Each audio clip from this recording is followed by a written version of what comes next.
Pour ce 4e jour, je vous amène à Sarlat, que certains voient comme la perle du Périgord, ou tout du moins comme un temple de la gastronomie. Nous allons faire un petit tour de ville. Sarlat est sous-préfecture du département de la Dordogne, mais surtout considérée comme capitale du Périgord noir, aux confins des Causses du Quercy. Son centre-ville, d'une grande homogénéité, est ainsi composé d'un lacis de ruelles et de venelles pittoresques, de placettes ombragées, bordées d'hôtels particuliers au toit de lauze, dont les plus célèbres sont la Maison de la Boétie, l'Hôtel du Paris, l'Hôtel de Savignac ou encore le Présidial. Dès le petit matin, alors que la ville est encore paisible, on remarque déjà les nombreux restaurateurs qui s'affairent à leur tâche pour préparer les services du midi.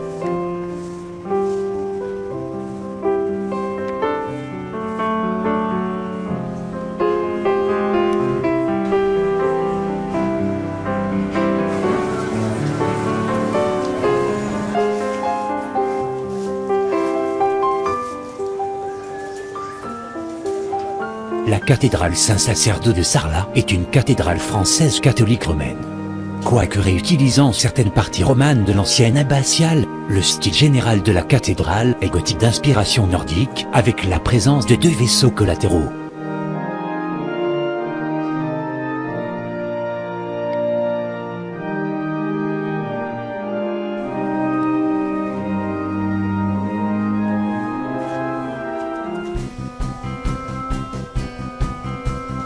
Nous voilà dans la cour des fontaines, où coule, depuis la construction de l'abbaye, une des fontaines publiques de la ville.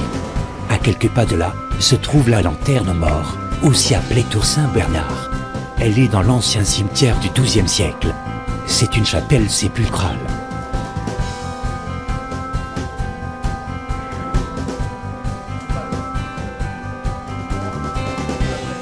La ville est un ensemble urbain médiéval, parmi les plus importants du monde. Sarlat était la première ville à bénéficier de la loi Malraux en 1964.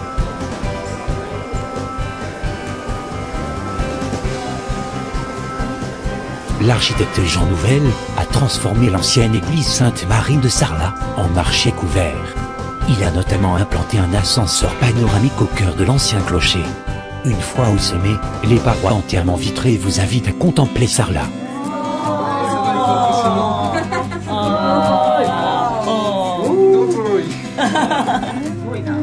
I'm sorry, I don't speak Japan. Yes. Do you speak English?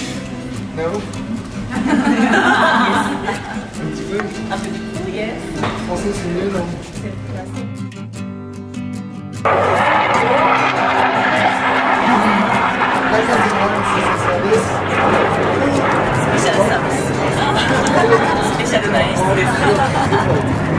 Alors, 12e siècle pour la tour de pierre clocher. 14e siècle pour la grande nef. At the 16th century, it was a cloister just for boy.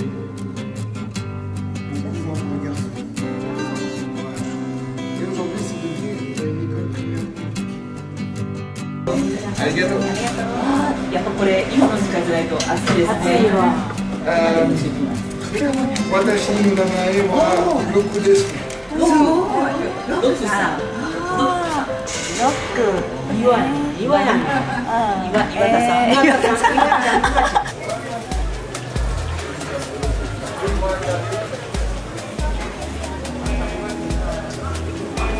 Tous les samedis, la paisible cité se transforme en un bouillonnant marché aux produits du terroir.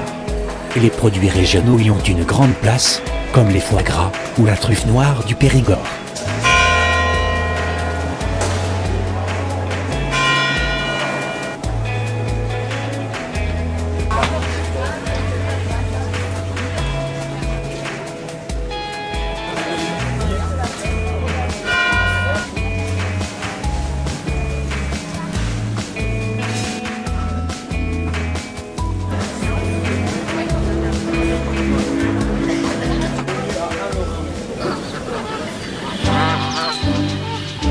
Il est maintenant temps de quitter Sarlat. Après un petit détour par un élevage bas, nous partons en direction de la vallée préhistorique de la Vézère. C'est dans cette vallée que se trouvent certains des plus beaux sites de l'archéologie mondiale, comme la célèbre grotte de Lascaux. Les Hésies de Teillac-sur-Œil est une commune implantée au confluent de la Vézère et de la Bonne. Elle est habitée depuis le Paléolithique et abrite de nombreuses grottes préhistoriques comme Fond de Gaume, Combarel, Bernifal, mais aussi le Musée national de la préhistoire.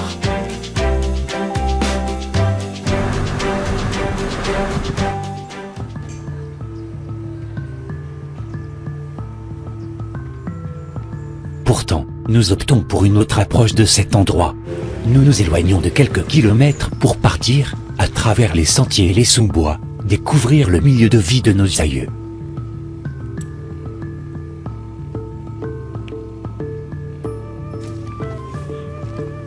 Il faudra quelques heures de marche, pour finir par trouver une cavité à flanc de falaise.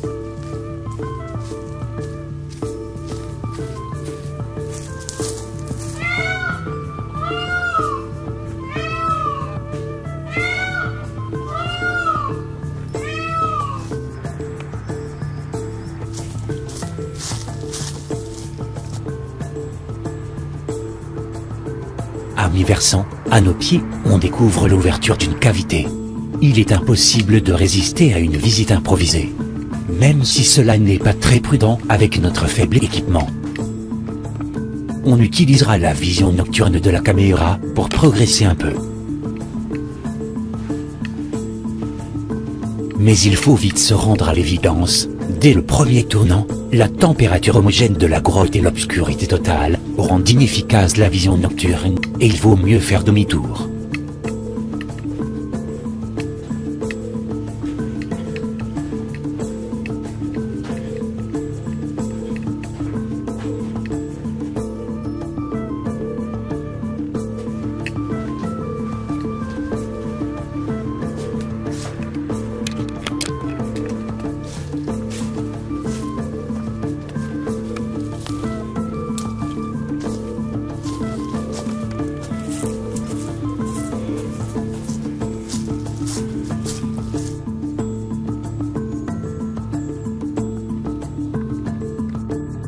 Le lendemain, on reprend la route pour se rendre à la roque Saint-Christophe. C'est une falaise calcaire longue d'1 kilomètre et haute de 60 mètres. Elle est située sur la commune de Pézac-le-Moustier. À l'eau de pluie, est-ce que ça va faire en hiver, c'est-à-dire plus le danger va monter ici, plus les gens ils vont monter sur la falaise. Vivre là, vous êtes capable par la tête de protection. Au fil du temps, de nombreux abris sous roches et de longues terrasses ont été creusées sur 5 niveaux par la rivière et le gel. Ces cavités naturelles serviront d'abri troglodytique aux hommes de la préhistoire puis, surtout, de forêts de cité au Moyen-Âge.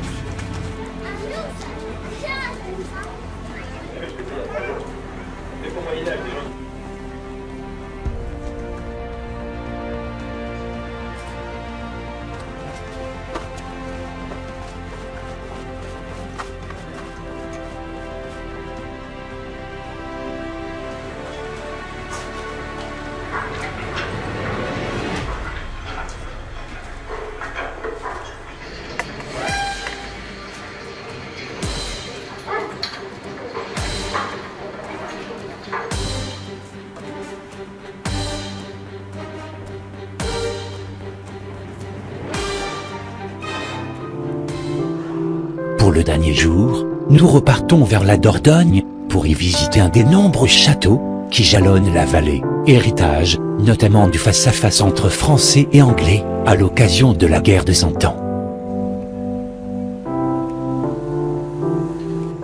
La première mention historique de Bénac date de 1115, époque où Ménard de Bénac fait un don aux religieuses du Fontevraud. Simon de Montfort s'emparera du château à la fin du XIIe siècle, mais les Bénac récupéreront leur château grâce à l'intervention de Philippe Auguste en 1217.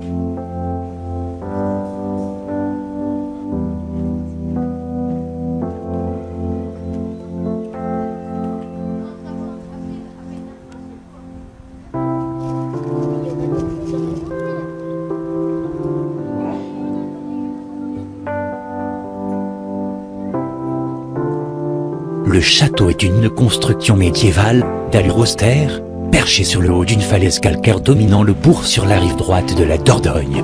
Le château présente la forme d'un quadrilatère irrégulier, prolongé au sud par un bastion en éperon.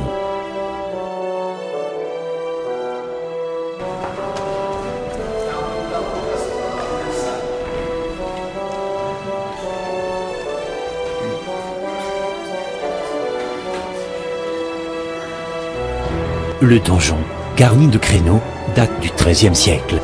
Protégé du côté du plateau par une double enceinte, il surplombe la Dordogne de 150 mètres. Ce château est l'un des mieux conservés et l'un des plus réputés de la région.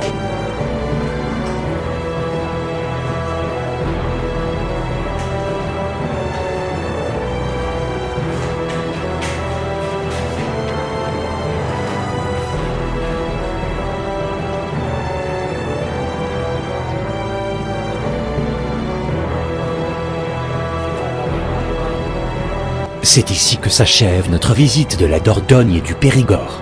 Je vous donne rendez-vous, très rapidement, pour un nouveau numéro de Voyageurs France.